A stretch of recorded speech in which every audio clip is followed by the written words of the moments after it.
No, where was I? Oh yeah, in the Mouth of Madness.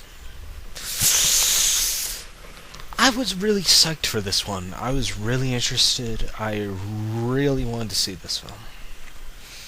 Bad part is, I did. The Mouth of Madness is, well, come to it. I was looking up films inspired by H.P. Lovecraft, Lovecraftian lore, and ideals, and themes, and things like that. And among this list was In the Mouth of Madness. I was like, oh yeah, I'll get to watch that. Then it's like, hey, kill two birds with one stone. Watch the Apocalypse trilogy, see a great John Carpenter film, and Lovecraftian influenced film. Problem is, the film isn't really that good. It, this, this is up there with one of the first I've seen of a bad Carpenter film. It's just, so pretentious. It just comes off. I don't know. It really is a pretentious film, and I know maybe that's a joke between Lovecraftian fans can be also pretentious, but it does Lovecraftian lore, yet it doesn't in a way. It does this Stephen King like bullshit like.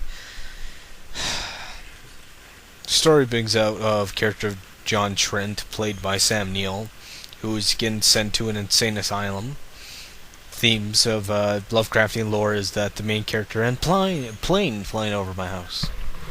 Nice timing, you son of a whore. Anyway, one of the main themes of Lovecraftian lore is insanity. The main character, the protagonist, whoever partook in the adventure eventually becomes insane or commits suicide or a bittersweet ending at best.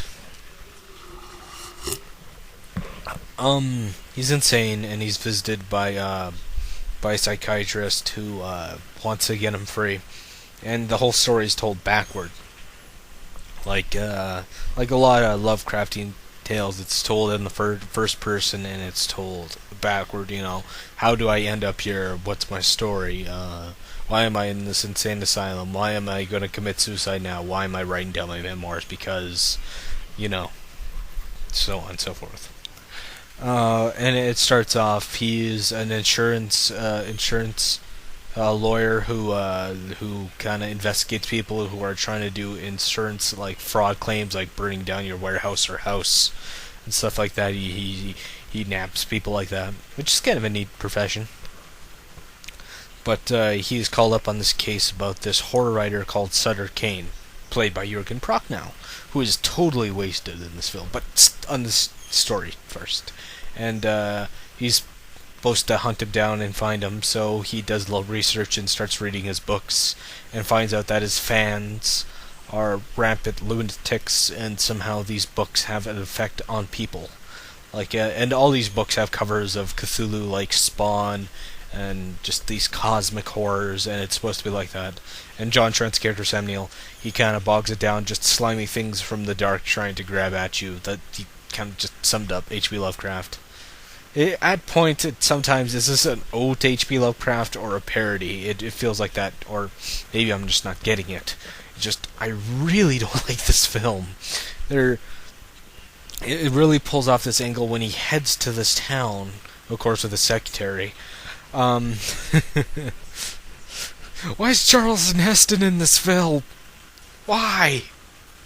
Send Charles Heston to that town with a couple of guns. He'll clean that place up in a week. But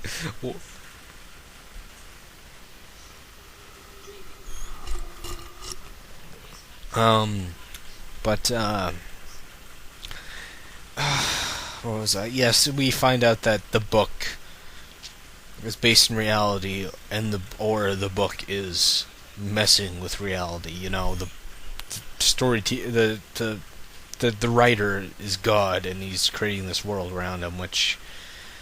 I hate that concept. It's such breaking the fourth wall meta bullshit I really don't like. Same reason why I don't like the Scream films, you know. It's that self-realization, that self-awareness that I really don't like. You know, there's winking at the camera, and then there's flipping the bird.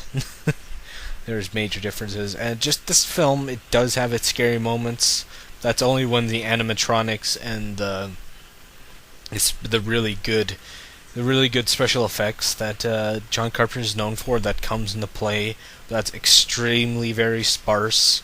Like we do get a good kind of old one type tentacle freaky being in a few scenes, and that's about it. Overall, we next to nil, and just creepy stuff, Children of the Corn shit happening.